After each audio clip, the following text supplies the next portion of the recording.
पापा प्लीज हमें माफ कर दीजिए। हमने आप सबका बहुत दिल दुखाया है पापा। नहीं बेटा, नहीं नहीं नहीं रचना, ऐसे नहीं बोलते बेटा। अगर सच कहें तो दिल तो हमने तुम्हारा दुखाया है, क्योंकि जिस समय हमें तुम्हारे साथ होना चाहिए था, जिस समय तुम्हें हमारी सबसे ज्यादा जरूरत थी, उस समय हम तुम्हारे साथ नहीं थे बेटा। नहीं, साथ हम तुम्हारा नहीं दे पाए। इसलिए बेटा, माफी तुम्हें हमसे नहीं, हमें तुमसे मांगनी चाहिए। नहीं पापा, ऐसा मत बोलिए।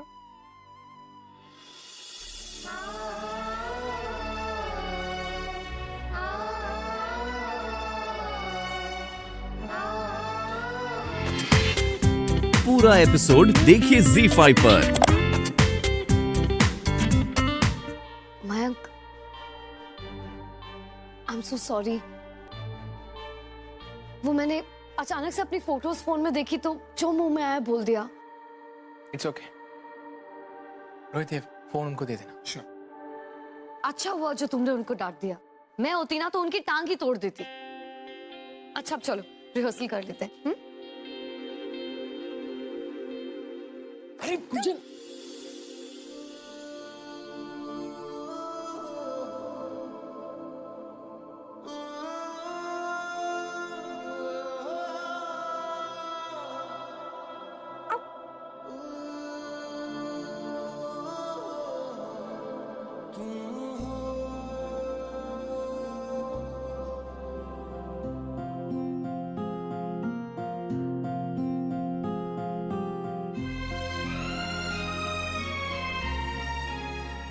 कितना प्यारा है इत्तेफाक जो बार बार हमें साथ मिलाने में लगा हुआ है। वो कहते हैं ना कि कभी कभी मंजिल आंखों के सामने होती है और इंसान यूं ही राहों पे भटकता रहता है।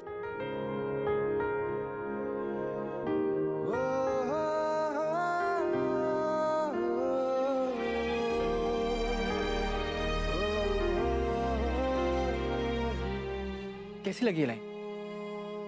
मैंने खुद लिखी है अपने प्ले के लिए, रोमियो जूलियट।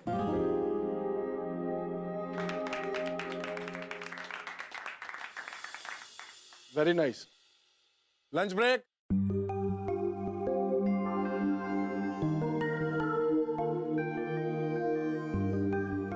अरे अरे गुंजन, कहाँ जा रही हो? देखो लंच में मेरे पास एक बहुत ही स्पेशल डिश है, मेरे ताई जी के हाथ की बनी। खाओगी? No thanks. आलू के पराठे, साथ में आम का अचार और साथ में मेरी ताई जी का ढेर सारा प्यार। बहुत मजा आएगा, खाओ ना। रियली? पता है ये मेरा फेवरेट कॉम्बो है। अरे तो खाओ ना, मना किसने किया? लो खाओ। नहीं इट्स ओके, तुम खा लो।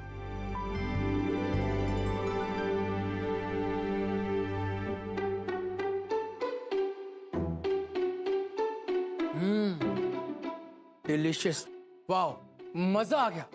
क्या आलू के पराठे और साथ में आम का अचार, अमेजिंग, बहुत मजा आया। मैं तो और खाऊंगा, तुम खाओगे?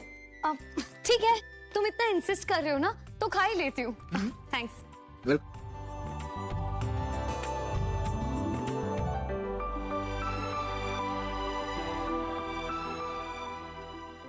ओह माय गॉड, ये तो बहुत ही टेस्टी है।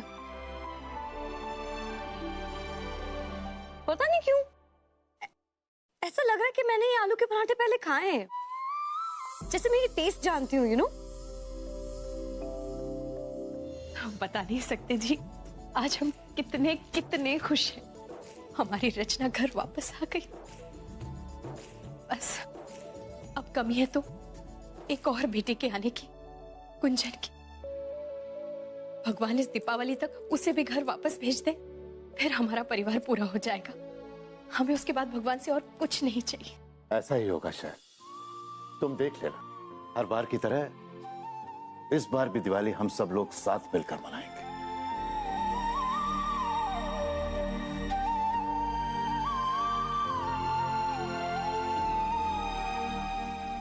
क्या हुआ जी? अब आप क्या सोचने लग गए? हम रचना के बारे में ही सोच रहे थे। हमें खुशी है कि वो घर वापस आ गई, लेकिन इस बात का डर भी लगता है कि कहीं उसकी जिंदगी अभी भी उलझी हुई तो नहीं है, कहीं वो अभी भी वहीं अटकी हुई तो नहीं है जहां 6 महीने पहले थी। शैल, हम अपनी बेटी को जिंदगी में आगे बढ़ते हुए देखना चाहते हैं। आप बिल्कुल सही कह रहे हैं जी, और रचना के लिए यही सही रहेगा कि वो सब कुछ भुलाकर अपने जीवन में आगे बढ़ जाए।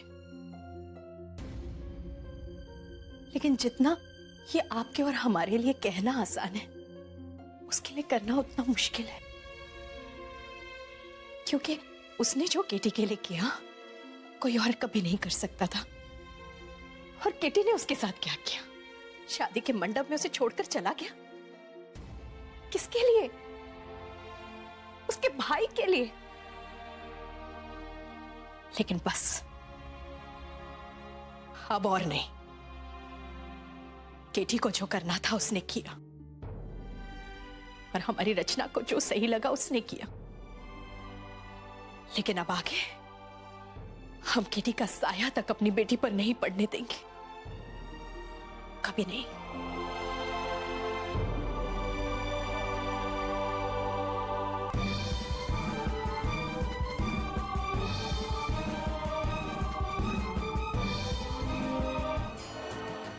हमें 5 मिनट के लिए रचना के साथ अकेला छोड़ दो।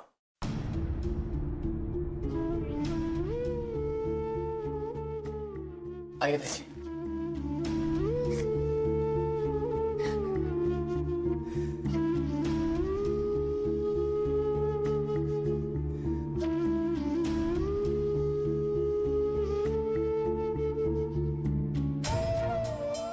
बेटा, तुमसे सिर्फ एक ही गलती हुई है, प्यार करने की नहीं, बल्कि गलत आदमी से प्यार करने की। पापा, हम आपको कभी कोई तकलीफ नहीं देना चाहते। बेटा, तुमने हमें कभी कोई तकलीफ नहीं दी। हमारी बेटी कभी भी हमारे लिए चिंता का विषय नहीं बनी।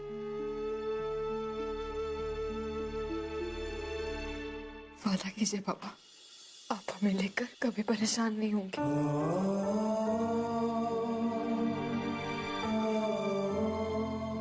वादा? देखो बेटा, हम जानते हैं कि तुम्हारे लिए ये सब कुछ भुला देना बहुत मुश्किल होगा, लेकिन यह भी सच है कि वक्त बड़े से बड़े जख्म को भर देता है।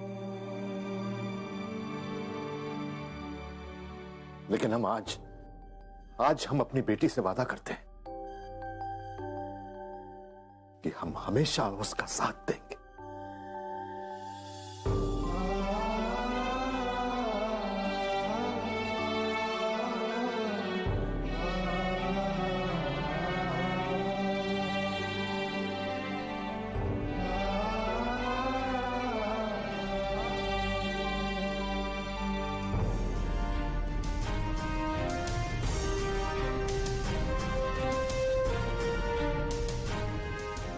हमने ये सब कुछ इसलिए किया ताकि हम सबको यकीन दिलाना चाहते थे कि हम अब आगे बढ़ चुके हैं।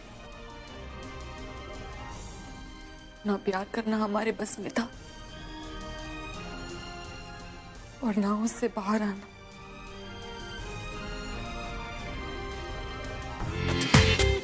पूरा एपिसोड देखिए ZEE5 पर।